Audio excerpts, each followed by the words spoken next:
Some superheroes can grow to the size of a building at will. That's very intimidating, but a scientist must ask where the extra material is coming from.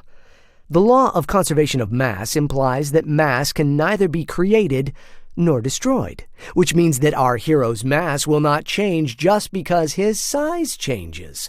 For instance, when we bake a fluffy sponge cake, even though the resulting delicious treat is much bigger in size than the cake batter that went into the oven, the weight of the cake batter should still equal the weight of the cake plus the moisture that has evaporated. In a chemical equation, molecules rearrange to make new compounds, but all the components should still be accounted for. When our hero expands from 6 feet tall to 18 feet tall, his height triples. Galileo's square cube law says his weight will be 27. 3 times 3 times 3 equals 27. Times his regular weight, since he has to expand in all 3 dimensions. So, when our superhero transforms into a giant, we are dealing with 2 possibilities. Our hero, towering at 18 feet, still only weighs 200 pounds, the original weight in his human form. Now, option 2, our hero weighs 5,400 pounds. 200 pounds times 27 equals 5,400 pounds. When he is 18 feet tall, which means he also weighs 5,400 pounds when he is 6 feet tall. Ooh. Nobody can get in the same elevator with him without the alarm going off. Now, option 2 seems a little more scientifically plausible, but it begs the question, how does he ever walk through the park without sinking into the ground, since the pressure he is exerting on the soil is calculated by his mass divided by the area of the bottom of his feet?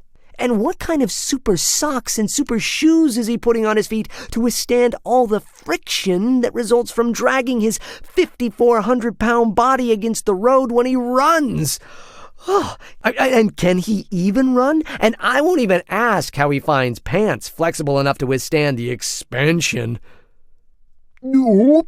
Look out! Now, let's explore the density of the 2 options mentioned above. Density is defined as mass divided by volume. The human body is made out of bones and flesh, which has a relatively set density. In option 1, if the hero weighs 200 pounds all the time, then he would be bones and flesh at normal size. When he expands to a bigger size while still weighing 200 pounds, he essentially turns himself into a giant, fluffy teddy bear. Hi! In option 2, if the hero weighs 5,400 pounds all the time, then he would be bones and flesh at 18 feet, with 5,400 pounds of weight supported by 2 legs. The weight will be exerted on the leg bones at different angles as he moves. Bones, while hard, are not malleable, meaning they do not bend, so they break easily. The tendons would also be at risk of tearing. Tall buildings stay standing because they have steel frames and do not run and jump around in the jungle. Our hero, on the other hand, one landing at a bad angle, and he's down. Assuming his bodily function is the same as any mammal's, his heart would need to pump a large amount of blood throughout his body to provide enough oxygen for him to move 5,400 pounds of body weight around. This would take tremendous energy, which he would need to provide by consuming 27 times 3,000 calories of food every day. Now that is roughly 150 Big Macs. 27 times 3,000 calculated equals 81,000 calculated / 550 calories equals 147. He wouldn't have time to fight crime because he would be eating all the time and working a 9-to-5 job in order to afford all the food he eats. And what about superheroes who can turn their bodies into rocks or sand? Well, everything on Earth is made out of elements, and what defines each element is the number of protons in the nucleus. That is how our periodic table is organized. Hydrogen has 1 proton, helium 2 protons, lithium 3 protons, and so on.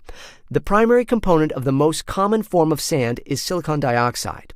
Meanwhile, the human body consists of 65% oxygen, 18% carbon, 10% hydrogen, and 7% of various other elements, including 0.002% of silicon. In a chemical reaction, the elements recombine to make new compounds. So where is he getting all the silicon necessary to make the sand? Sure, we can alter elements by nuclear fusion or nuclear fission. However, nuclear fusion requires so much heat, the only natural occurrence of this process is in stars. In order to utilize fusion in a short amount of time, the temperature of the area needs to be hotter than the sun. Every innocent bystander will be burned to a crisp. Wow! Rapid nuclear fission is not any better, since it often results in many radioactive particles. Our hero would become a walking, talking nuclear power plant, ultimately harming every person he tries to save. And do you really want the heat of the sun or a radioactive nuclear plant inside of your body? Oh, that burns.